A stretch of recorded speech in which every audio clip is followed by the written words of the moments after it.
In this lesson, we'll focus on how to see and mix a color accurately. Now, something I want to really focus on in this particular lesson, but for really all color mixing and throughout the whole course, is to see color as kind of patches of different areas. So in this cloth here, I want to think about the light areas, the medium, the dark areas as being different colors, really, all kind of next to each other like a mosaic. We're going to avoid mixing one kind of base color and then adding white to it to make it lighter, or adding, more colors or black to make it darker.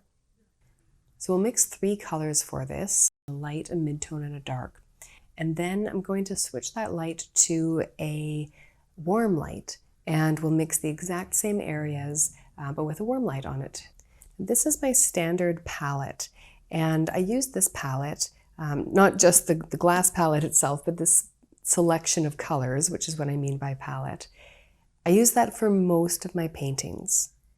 If you've never painted in color before and you don't really know where to start, this is a great one to start with. We have here Gamblin Titanium White, Williamsburg Permanent Crimson, Williamsburg Quinacridone Red, Gamblin Transparent Earth Red, Gamblin Cadmium Red Light, Gamblin Raw Sienna, Gamblin Cadmium Lemon, Gamblin Phthalo Green, and Williamsburg Ultramarine Blue. Now, I like this palette because it's quite high chroma, so we're starting with colors that are really vibrant and can be grayed down, but they allow for possibilities of really bringing up the chroma and having very vibrant colors if needed. So let's get started mixing color. I'm going to look at the cloth here and pick kind of a mid-tone in which to get started. So I'm going to start with some permanent crimson because it's kind of a red with a bit of purple in it. Then I'm going to take a tiny bit of white and mix that in with the red. But I see that here it's far too red.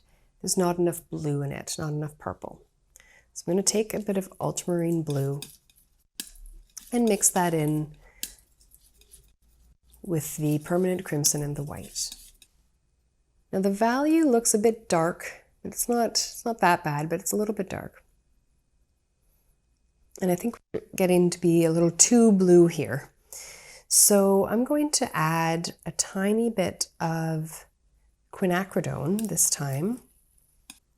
And I'm going to add a little touch of white to lighten it. And then actually a little bit of cadmium red light, because the white can sometimes make it sort of chalky and pastel. All right, so we're getting pretty close. I'd like to increase the chroma and lighten it a little bit more.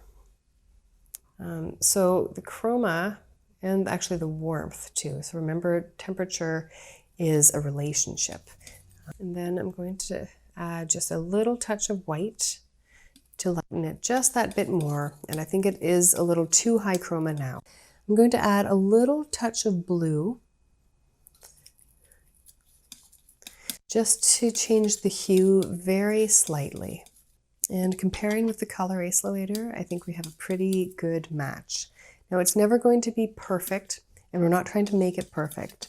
We're just trying to make it reasonably accurate. And then place a little swatch on the board here. This is just a cheap canvas panel. It's nothing fancy. So I'm comparing back and forth. And I just want to add, I think, a little bit more of each of those colors so that it gets a tiny bit darker. So I'm basically trying to kind of drown out some of the white there. Okay, I think that's a pretty close match. So I'm going to place that over here. Put some of this color on the panel next to the other one. So that's all we're doing, is just painting swatches here, nothing more elaborate than that.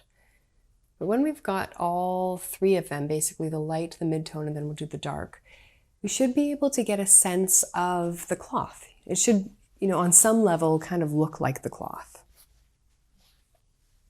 And there we go. So that's the colors of the cloth. Simplified, of course, just three swatches, one light, medium, and dark. But I hope that helps illustrate the general process of mixing a color and the steps to go through. And also to kind of drive home seeing each area of color as a separate component, even if they're all part of the same object. So those are our 3 swatches for the same cloth under a cool light and a warm light. Visit NicoleSleethAtelier.com to sign up for the full course or become a member to access all content.